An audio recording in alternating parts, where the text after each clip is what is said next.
Hi, everybody. First of all, thank you for the views on the Cowboys video. They're still my favorite team. Don't get that wrong. Don't get that twisted. I'll still be all for the Cowboys as soon as next season kicks off. It's just unfortunate that it has to end that way every single year. But I hope you enjoyed this sportscast. This was assignment 2 for my project and portfolio 6 class. Something to put out there. I'm going to get back into videos, especially once the Rangers season starts kicking around and I can get those lights fixed finally. Should be getting closer to that time. But do please enjoy. This is it, ladies and gentlemen. Super Bowl Sunday is upon us and is getting closer by the second. Coming up on Full Sail Live, we got a great set of segments for y'all. The NFL honors, the big game, a brand new segment, and Kyrie Irving in his debut with the Mavericks. Please keep all hands and feet inside the show at all times, and don't forget, sit back and relax. It's showtime. Howdy, everybody, and welcome into the show. I'm Holton Pepper. The NFL blesses our great nation every year with electric matchups on the gridiron. Some games leave you ecstatic. Some leave you distraught. But it's the big plays themselves that stay within your mind forever. Making those big plays are players that eventually get their names etched into football lore, and that ceremony is called the NFL Honors. Awards like Coach of the Year, Offensive and Defensive Players of the Year, and the most prestigious award, the Most Valuable Player. And this year's award by landslide went to Chiefs Kingdom's Patrick Mahomes. He wasn't present to receive his award for the fact he's getting ready to ball against the Eagles, to which he made note of in his recorded speech. To the Chiefs organization, Clark Hunt, Brett Veach, Andy Reid, the staff, and most of all, my teammates. I would never be standing here today without y'all. Every day, giving everything that we have together to go for the ultimate goal, the Super Bowl.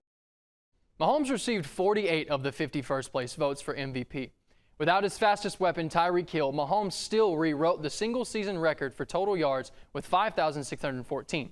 Majority of it was through the air with 5,250 yards passing, a new career high for Mahomes. Now he has 2 MVPs, has been to the conference championship game 5 times, and has the opportunity Sunday to nab his 2nd ring. And he's only 27.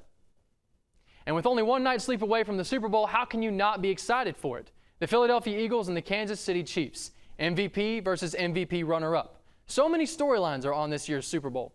Kelsey brothers going head-to-head. First time there's been 2 black starting quarterbacks. Andy Reid facing his former team. My personal favorite, though, the fact that both of these teams were by far the best in their respective conferences, and here they are competing for the ultimate goal. It's a heavyweight battle containing the AFC 1 seed and the NFC 1 seed. So let's take a look at just how powerful these 2 teams really are. It's hard to imagine that 2 teams that have these kinds of offense won't be at the big dance at the end of the year. The Chiefs are just slightly better than the Eagles on the stat lines, but make no mistake, these offenses will be firing like crazy in this Super Bowl. But look at the bottom. Eagle pass protection can be faulty here, being that the Chiefs' pass rush is 2nd in the league. But guess who's in 1st? The Eagles have the best. If they can somehow get to Patrick Mahomes and cause him to turn the ball over, this game can go lopsided quickly. But either team has a chance to cause mayhem in the backfield and help their team to victory on Sunday. Still to come, we have a brand new segment you're not going to want to miss. And then we'll highlight Kyrie Irving's game as a Dallas Maverick and the impact that he made. Please don't move. We'll be right back. Whopper, Whopper, Whopper, Whopper, Junior, Double, Triple, Whopper, Flame Grill taste with perfect toppers. I rule this day. Lettuce, mayo, pickle, ketchup, it's okay if I don't want that Impossible or bacon Whopper, any Whopper my way. You rule your season today at BK, have it your way.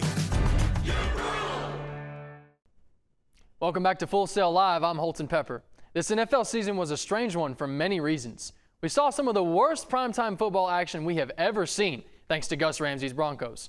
Matt Ryan really became Matty Ice, being that he's been on the wrong side of NFL history with the greatest comebacks ever in both the playoffs and regular season. And Mr. Relevant himself, Brock Purdy, worked his way into the NFC Championship game with the Niners. But what about the Saints? At the beginning of 2022, Jameis Winston was their starting quarterback. Then he injured his back in Week 1, played through Week 3, and was never seen again. Andy Dalton came in and salvaged what he could of a team that was riddled with injuries. Lost wide receiver Michael Thomas, Ryan Ramczyk, Mark Ingram, and Jarvis Landry, just to name a few.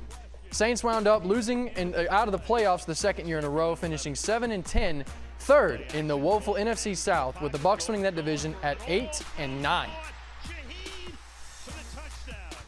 Taysom Hill, who is listed as a tight end, is just a cheat code. Felt like every time he got the ball, he took off with it. 575 rushing yards, 7 rushing touchdowns, 240 passing yards, accompanied by 2 touchdowns.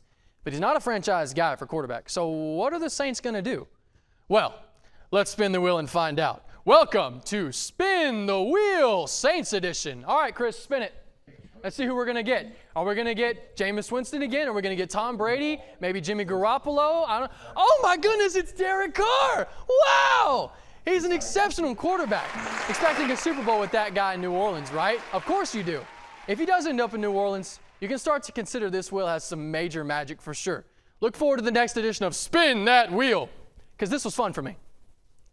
There's also a new face in Dallas, and I'm not talking about the NFL this time. After the insanity that was the NBA trade deadline, among those changes just so happened to be Kyrie Irving to the Dallas Mavericks. In his first game in a Mavs uniform, Dallas themselves had to face a foe they knew very well. The LA Clippers have had their number for some time. Dating back to 2020, the Clippers got the best of the Mavs in the first round of the playoffs in both 2020 and 2021. Even the previous 3 matchups between these two teams, only 1 win has gone in Dallas' favor. And they don't have Luka Doncic. Dallas is 1-7 without him. So Dallas was betting a lot that hopefully Irving changes that narrative for them in his first gig Wednesday night in LA.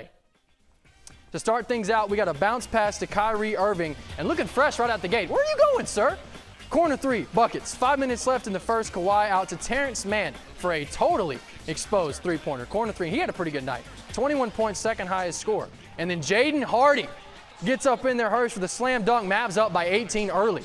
Then we go to the third quarter, and Irving with a little shimmy there.